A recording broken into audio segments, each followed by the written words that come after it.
I think Sir Cliff has done an enormous public service. I've been trying to push for this anonymity till charge for several years, and I'm not alone in this. You've just heard Cliff say, what about his rights and his freedoms? And it's absolutely true. The impact that it's had on Cliff Richard has been absolutely intense. It's not just the money. He has built up a career over decades, and that was trashed overnight. You'd need a heart of stone not to feel for Cliff Richard, and also, without doubt, the BBC mishandled much of their coverage. But there is a more important issue, in fact, here than simply the Cliff Richard case in isolation. It's the whole issue of the European Convention of Human Rights, and we're having a tendency of judges to favour Article 8, which is in fact the right to privacy, above Article 10, the freedom of expression. Some would say, because poor people's names, without even an arrest, without even a charge, he says he's forever tainted. And I fear, I hope he's not right, but I fear he might be right. He will always now be associated with this. If the BBC had reported this, or even filmed it without naming the person, it would have been a different issue. I mean, I think that is absurd. And this is why I think it's absurd. Because if everybody knew it was Sir Cliff, and there were images from that helicopter of police in the sort of blue plastic gloves that we see in crime dramas, picking up items in clothing, including his underwear, rooting through it. We've already had so many infamous cases where people that have been named have then been charged.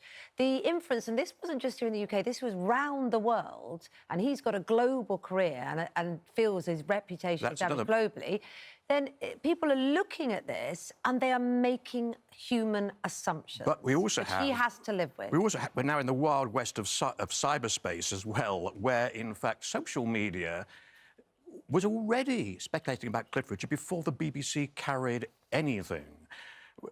And it's very hard to control. The flaws in the Leveson inquiry were it targeted the mainstream media, but not social media, and therefore this would have got out anyway. I mean, that's the point, isn't it, It's Nigel? one of the reasons why this morning there were complaints there, which the police were following up, and those issues were bouncing around the internet and being whispered about before this happened. Yeah, I don't think you can compare the periphery of social media with the BBC 6 o'clock news.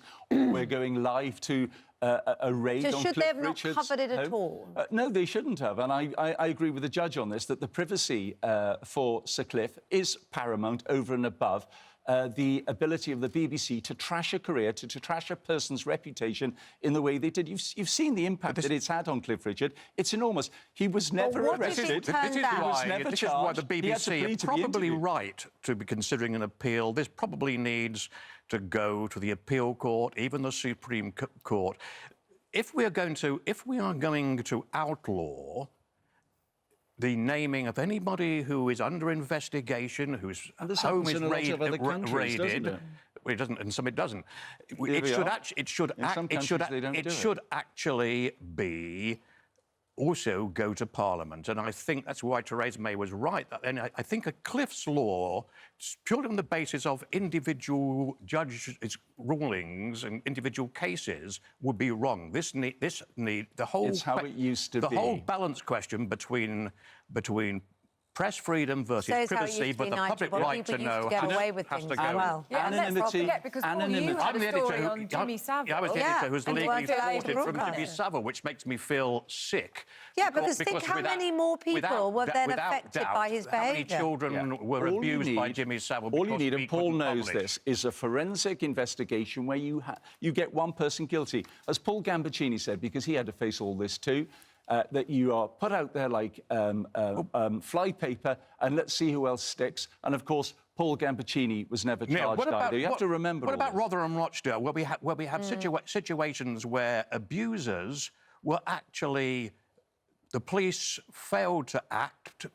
Politicians failed to act, right. And it was the media who unearthed that, and public money was being used to try to expose who were the whistleblowers, but in fact. Those failures need to be corrected, that's absolutely right, but that can be done through forensic investigation, whereby once a charge is brought, then then the person's name is out there. As I said It's to Paul getting earlier to on, the charge. in a lot of countries, they Anyway. simply The press have... remain one of the greatest protections on In some countries, authority they being have- abused. in some Sometimes we get it countries- wrong, sometimes we get it right. But in some countries, they the have whole issue is anonymity imperfect. until conviction. All this we're asking now is anonymity until charge. If there's forensic investigations done, the name is put out there, and then Paul will have the opportunity We have- we're gonna leave it there, Fred. Charlotte quoted the Stuart Hall case, another BBC-linked case, you know, and she's absolutely right on that. And it's one Well, of a the mate of mine- ironies here. You had two national treasures. The BBC is hugely respected by the public, according to polls, and so is Yeah. Cliff Richard.